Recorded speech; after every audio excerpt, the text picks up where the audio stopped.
आज जो जानकारी मैं आपके सामने प्रस्तुत करने वाली हूँ वो बहुत ही अजीबोगरीब, बहुत ही आश्चर्यचकित करने वाली और बहुत सारे सवाल पैदा करने वाली है।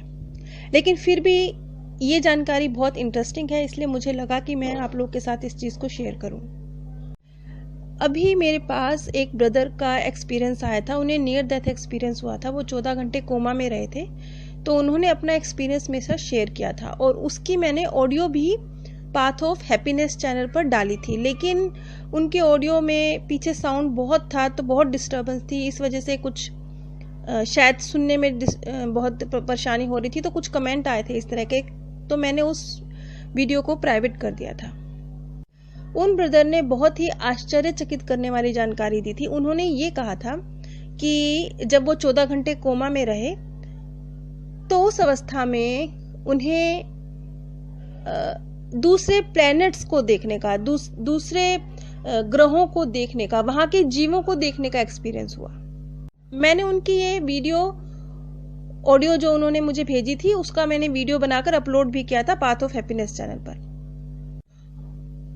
वैसे तो ये जानकारी अनबिलीवेबल लगती है कि अब यहाँ दायरा कितना बढ़ गया है। अभी तक हम पृथ्वी लोक की बात करते हैं, पृथ्वी पर क्यों जन्म, कैसे आत्मा रहती है, फिर हमने आत्मा लोक की बात करी। अब हम बिल्कुल ही एक दूसरे प्लेनेट का जिक्र जब कर रहे हैं तो ये हैरान करने वाली बात तो स्वाभाविक रूप से है। लेकिन ये जानकारी चाहे कितनी भी अनबिलीवेबल हो, लेकिन मुझे लगा कि मुझे आप लोगों के साथ शेयर करनी चाहिए। अब यहाँ पे एक माध्यम ने, जैसे कि मैंने पिछली कुछ कड़ियों में भी बताया था, बहुत पहले की कड़ियों पे, जिन पे बहुत सारे सवाल आए थे कि उच्च स्तरीय आत्माएं ही कुछ जीवों का यानी ऊर्जा के संरचनाओं में परिवर्तन करके दूसरे तरह की जो लाइफफुल चीजें हैं उनका निर्माण करती है, जिनकी चेतना का स्तर अलग है, जैसे पेड़ पौधे, जीव जंतु, इस तरह की चीजों का निर्माण करते हैं। अब यहाँ पे हम उसी जगत की बात कर रहे हैं। इसका नाम जो हमने रखा है सृजन जगत और सृजनहीन जगत। अब यहाँ पे नेन्थम ने जिस प्लेनेट का जिक्र किया है वो प्लेनेट पृथ्वी से बहुत मिलता जुलता है, लेकिन थोड़ा सा फर्क है। वो ये कि वहां पे महासागर नाम मात्र के हैं, जल कंपैरेटिवली पृथ्वी के बहुत कम है और कंपैरेटिवली पृथ्वी के वो थोड़ा अधिक ठंडा है। और ये बात थोड़ी सी तर्कपूर्ण भी लगी जब वो कहता है कि ये भूलोक की तुलना में ज्यादा ठंडा है, क्योंकि उसने साथ साथ ये भी स्पष्ट किया कि इसकी दूरी कंपैरेटिवली पृथ्वी और सूर्य की दूरी के सूर्य से अधिक है। अब इस भूलोक जैसे प्लेनेट को नेन्थम ने नाम दिया है सृजन जगत। यहाँ पे इस बात को समझिएगा कि ये नाम सिर्फ बात को एक्सप्लेन करने के लिए, समझाने के लिए दिए जा रहे हैं। जैसे कि नाम से ही स्पष्ट हो रहा है, सृजन जगत, सृजनहीन जगत, नामों में ही काफी कुछ क्लियर हो जाता है कि किस तरह के प्लेनेट का जिक्र किया जा रहा है। अब ये तो हमें पता ही है कि हमारा मल्टीवर्स, हमारा यूनिवर्स ये इतना बड़ा है कि हम इसका एक अंश मात्र भी अभी तक नहीं जानते हैं। और भी बहुत से लोग हैं, जैसे कि मैंने अभी आपको एक ब्रदर के एक्सपीरियंस के विषय में बताया, और भी बहुत से लोग हैं जिन्हें इस तरह के दूसरे प्लैनेट्स के एक्सपीरियंस हुए हैं मृत्यु के बाद। लेकिन उन लोगों की तादाद बहुत कम है। अधिकतर लोगों को इस तरह के अनुभव नहीं हुए हैं, बहुत चंद एक लोगों को हुए हैं। अब नेन्थम जिक्र कर रहा है उस सृजन जगत में जाने का कि किस प्रकार से आत्माएं उस सृजन जगत में जाती हैं। लेकिन ये उच्च स्तरीय आत्माओं की बात हो रही है, वो उस सृजन जगत में जाती हैं और जैसा कि नाम से ही स्पष्ट है वहां सृजन होता है। नेन्थम वहां पे एक न्यू स्टूडेंट की तरह है जो बस अभी अभी वहां उसने एडमिशन लिया है। इस तरह की स्थिति है नेन्थम की वहां पर। अब क्योंकि ये जिस प्लेनेट की बात हो रही है, सृजन जगत की बात हो रही है, तो यहाँ पे हम उसे पृथ्वी 2 कह सकते हैं, क्योंकि ये पृथ्वी जैसा ही है। थोड़ा सा ही फर्क है, वहां पे महासागर कम है, थोड़ा ज्यादा ठंडा है, लेकिन वो पृथ्वी जैसा ही है। इसलिए यहाँ पर हम उसे पृथ्वी 2 कहकर उसकी चर्चा करेंगे। न्यूटन का सवाल था, क्या ये भूलोक 2 हमारी आकाशगंगा में ही है? नहीं, मेरे विचार से बहुत दूर है। क्या मैं टेलीस्कोप की मदद से उस आकाशगंगा को देख सकता हूं जहां पे ये भूलोक 2 है?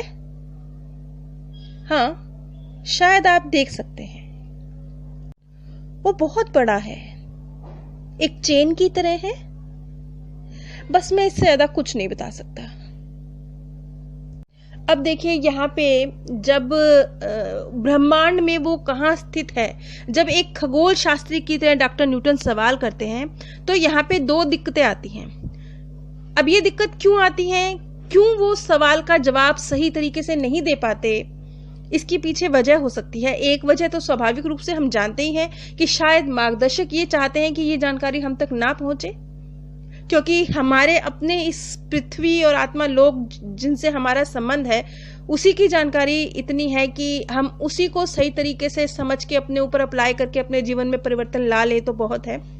तो ये वजह हो सकती है कि शायद मार्गदर्शक नहीं चाहते कि उस प्लैनेट्स की जानकारी, दूसरे प्लैनेट की डिटेल जानकारी हम तक पहुंचे।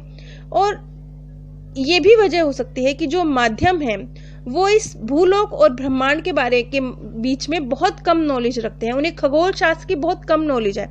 इसलिए जब डॉक्टर न्यूटन उनसे इस तरह का कोई सवाल पूछते हैं जो खगोल शास्त्र से जुड़ा हुआ होता है, तो बहुत ज्यादा जानकारी नहीं मिल पाती है। अब डॉक्टर न्यूटन का सवाल था, मान लो कि इस भूलोक 2 पर तुम्हारा जन्म एक बहुत बुद्धिमान इंसान के रूप में हो गया है, तब क्या होगा? इस पर जवाब था, बहुत जोर से उसने जवाब दिया, स्पष्ट रूप से, नहीं, हम वहां ऐसा कर ही नहीं सकते। शायद उसका तात्पर्य इस बात से था कि वहां मनुष्य रूप में हम जन्म ले ही नहीं सकते। ये भूलोक 2 पर तुम कब जाते हो? मैं अपने धरती पर जो मैं जीवन बिताता हूं उनके बीच में। लेकिन तुम वहां जाते ही क्यों हो? हम वहां पर सृजन करने जाते हैं, एक आजाद आत्मा का आनंद लेने। देखिए यहाँ पे सृजन जगत की बात हो रही है, तो नाम से ही स्पष्ट है, नाम से ही ये बात क्लियर हो रही है कि वो सोल जो एक उच्च स्तरीय सोल है, वो इस पृथ्वी पर बिताए हुए 2 जीवनों के बीच के जीवन में वहां पर गई है और सृजन करने गई है। ये वैसे अपने आप में बहुत इंटरेस्टिंग सब्जेक्ट है, इसलिए क्योंकि इससे पहले भी जब मैंने इस सब्जेक्ट पर वीडियोस बनाई थी, काफी पहले बनाई थी, तो उस वक्त बहुत सवाल आए थे और ये कहा गया था कि नहीं, ये गलत है, परमात्मा ही निर्माता है, जो भी पेड़ पौधा पशु पक्षी है उसका निर्माता सिर्फ परमात्मा है। और यहाँ पे जो जानकारी दी जा रही है वो ये दी जा रही है कि उच्च स्तरीय आत्माएं ऊर्जा की संरचनाओं में परिवर्तन करती हैं और सृजन करती हैं।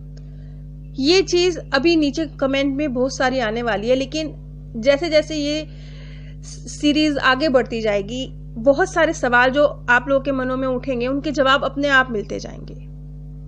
अब इस पृथ्वी 2 पर वहां पर जीवन कैसा है? वहां पर इंसान नाम की कोई चीज ही नहीं है और ना ही वहां इतनी अशांति है।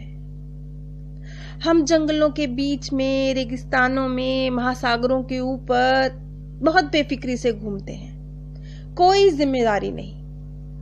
वैसे ये सब सुनकर महसूस कर कितना एक सुखद अनुभूति होती है ना, कि अब आप बताइए, ये छोटी सी जिंदगी जब गुजर जाएगी और जब हम ऐसे उच्च स्तरीय आयामों में जाएंगे, क्योंकि जैसे जैसे हमारी सोल तरक्की करेगी हमारे लिए नए आयामों के दरवाजे खुलेंगे। एक वक्त ऐसा भी आएगा जब हम इस पृथ्वी के चक्र से बाहर निकल जाएंगे। उस वक्त एक कितनी आनंदमय स्थिति होगी, क्योंकि सोल तरक्की तो उस वक्त भी करती है, लेकिन उस वक्त स्थिति एक कितनी आनंदमय सी स्थिति के साथ तरक्की करती है। अब चूंकि मैंने आपको बताया कि वो सृजन जगत है, वहां पर उच्च स्तरीय आत्माओं द्वारा ऊर्जा की संरचनाओं में परिवर्तन करके नए जीवों का निर्माण किया जाता है। तो वहां पे जो जीवन का सबसे ऊंचा रूप है वो क्या है? पहले तो माध्यम ने टाल मटोल किया, फिर उसने जवाब दिया, छोटे जीव जंतु जिनमें बुद्धि का बस नामो ही निशान है। क्या वहां जानवरों की भी आत्माएं होती हैं? जी, सभी जीव जंतुओं की होती हैं, लेकिन उनमें मानसिक ऊर्जा बहुत साधारण अंश की होती है। अब जीव जंतुओं की, पेड़ पौधों की यहाँ बात हो रही है, तो जब यहीं पर जीव जंतुओं की मानसिक ऊर्जा इतनी साधारण है, तो वहां पर तो ये बहुत ही अंश मात्र होती है। अच्छा, अब एक और सवाल है जो अक्सर आता है कि क्या हम पहले पेड़ पौधे थे, हम जीव जंतु थे और फिर हम ग्रो करते चले गए और हमने ह्यूमन का जन्म लिया? इस तरह के कुछ एक सवाल कई बार आते हैं। यहाँ पर भी एक इसी तरह का सवाल डॉक्टर न्यूटन नेथम से पूछते हैं। क्या तुम्हारी और तुम्हारे साथियों की आत्मा इस भूलोक पर बिल्कुल निम्न स्तर के लौकिक जीवन से विकसित हुई थी? एक्चुअली डॉक्टर न्यूटन बात को कुदेरते हैं, बात को वो क्या कहते हैं, बाल की खाल निकालते हैं। एक्चुअली यही उनका काम है कि वो बात को जितना कुदेर कर बिल्कुल उसकी डेप्थ में जा सकते हैं, वो उसकी कोशिश करते हैं। ये सवाल जो पूछा गया, तो इस पर नेथम का जवाब था, हमें पक्के तौर पर नहीं पता है, लेकिन हम में से ऐसा कोई भी नहीं सोचता है। मगर क्यों नहीं? इसलिए नहीं क्योंकि आत्मिक ऊर्जा जीवन की प्राथमिकताओं के द्वारा निर्धारित होती है। अब यहाँ पे जो नेथम के शब्द थे, उस सृजनहार की ऊर्जा हर सजीव प्राणी के अस्तित्व की इकाइयों से जाकर मिलती है। इस लाइन का मतलब अगर आप समझेंगे तो इसका मतलब यही निकल के आता है जो ये कहते हैं ना कि परमात्मा का अंश है हर जीव में। यही इसी बात का अर्थ ये निकल के आता है, क्योंकि यहाँ पर भी ये बात को स्पष्ट किया गया कि वो जो सृजनहार है, क्योंकि सृजनकर्ता वही है, तो हम यहाँ पे परमात्मा को ज्यादातर आत्माओं ने सृजनहार नाम दिया है।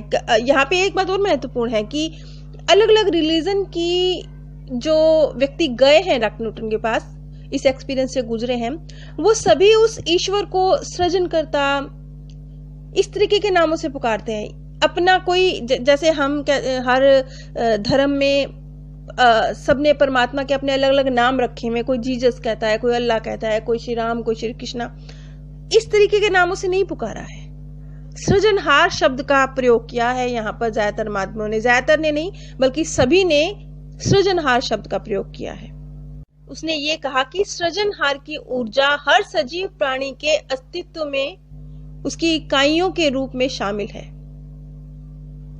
अच्छा, ये बताओ कि इस भूलोक 2 पर जाने के लिए किसको चुना जाता है? उनको जो इस पृथ्वी लोक से जुड़े हैं, क्योंकि भूलोक 1 की तुलना में इस भूलोक 2 को आराम की जगह माना जाता है। अब ये बात स्पष्ट है कि उस भूलोक 2 पर सिर्फ वही आत्माएं जाती हैं, सृजनकर्ता भी वहां पर वही आत्माएं हैं जो पृथ्वी लोक का एक्सपीरियंस ले चुकी हैं। वहां पे अन्य प्लैनेट्स का एक्सपीरियंस ली हुई आत्माएं नहीं जा रही हैं। वो भूलोक जैसा ही प्लैनेट है, तो वहां पे भूलोक का एक्सपीरियंस लेकर जा चुकी आत्माएं ही जाती हैं। अब जैसा कि उसने कहा कि कंपैरेटिवली पृथ्वी के वो तो आराम करने की जगह है, मतलब पृथ्वी कहां और वो कहां, पृथ्वी जैसा है लेकिन फिर भी पृथ्वी से बेहतर है। तो इस पर डॉक्टर ने पूछा कि वो ऐसा क्यों कह रहा है, तो उसका जवाब था, वो इसलिए क्योंकि वहां ना तो संघर्ष है, ना कलह है, ना कोई अपना राज चलाने की होड़ है, वहां अपार शांति है। और उस प्लेनेट का एक्सपीरियंस लेने वाली जो आत्माएं होती हैं, वो इस बात के लिए प्रोत्साहित होती हैं कि वो वैसे ही शांतिपूर्ण स्थान इस पृथ्वी को भी बनाए, जैसा कि वो पृथ्वी 2 शांत है वैसा ही। अगर आप लोग जानना चाहेंगे तो जिन ब्रदर को नियर डेथ एक्सपीरियंस हुआ था, उसमें उन्होंने दूसरे प्लैनेट्स को एक्सपीरियंस किया। अगर आप लोग चाहें तो मैं उन ब्रदर से एक बार फिर रिक्वेस्ट कर सकती हूँ कि वो अपनी उस एक्सपीरियंस को हम लोगों के साथ शेयर करें। अगर आप लोग मैनी लाइफ मैनी मास्टर और सेम सोल मैनी बॉडीज की सीरीज सुनना चाहते हैं तो कृपया मेरे second channel path of happiness, जिसका लिंक मैंने नीचे डिस्क्रिप्शन बॉक्स में दिया है, पर एक बार ज़रूर विजिट कीजिए। नीचे डिस्क्रिप्शन बॉक्स में ही मैंने आप सभी के साथ अमेज़ॉन का लिंक भी शेयर किया है।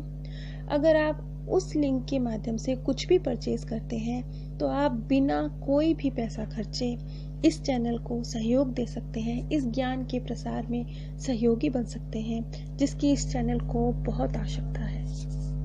आप सभी पे परमात्म सौंदर्य, प्रेम और आनंद सदैव बरसता रहे। आप सभी दिव्य परम धाम में स्थान प्राप्त करें।